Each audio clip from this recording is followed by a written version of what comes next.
Have I got a treat for you guys? I'll start again. Have I got a treat for you guys? This is the KIRI engine LIDAR scan on an iPad Pro.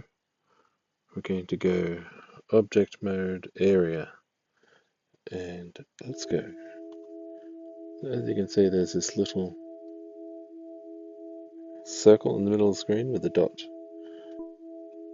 and it'll start trying to make sense of whatever you put this dot on.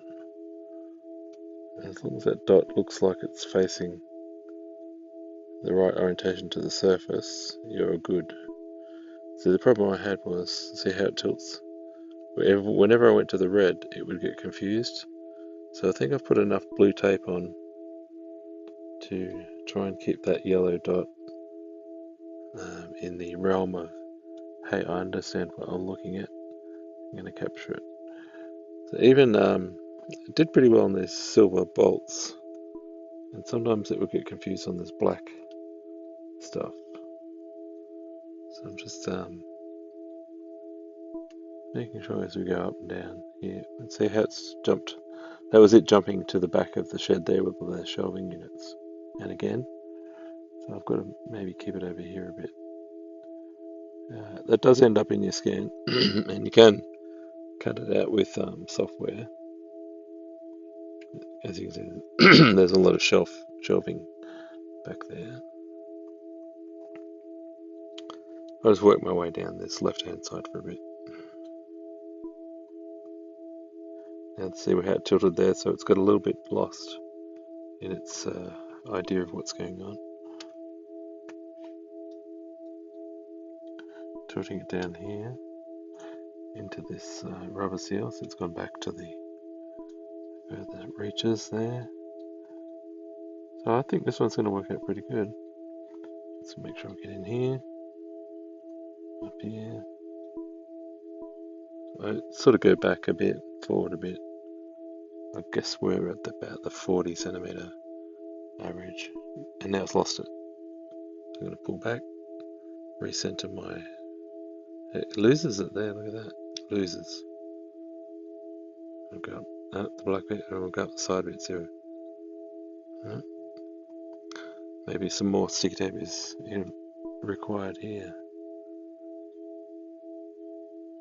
It's really lost now. So, given that it got lost here on this right hand side, we might have to go again. But we'll just save this scan anyway. And we press up the top right. Done. And then we press process. And then the KIRI engine does its thing. I get the feeling that a lot of this is just the local processing on the iPad. And there is a mode in Pro mode where it uses AI in conjunction with the LiDAR information it just got. But I haven't paid for Pro. I'm getting some pretty good results. So let's have a look when it finishes. Here, it didn't really get a lot of the shelving that I thought it was going to get.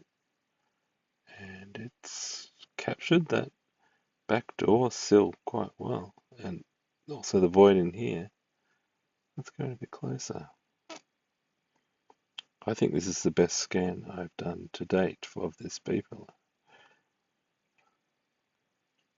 I could definitely use this one. Even without the sticky tape here on this right-hand rubber, it's still, I think it's got the dimensions of that rubber. You see on the left rubber, I put the tape on both sides of the rubber, just every so often. And this is the first time I've actually got contours into the metal, red metal painted areas. That contour. Yeah, so did we get enough of the top geometry? This is the winner. I'm not going to go again. I really am interested in just the rubber seal, the top to the headliner and the bottom to the next panel.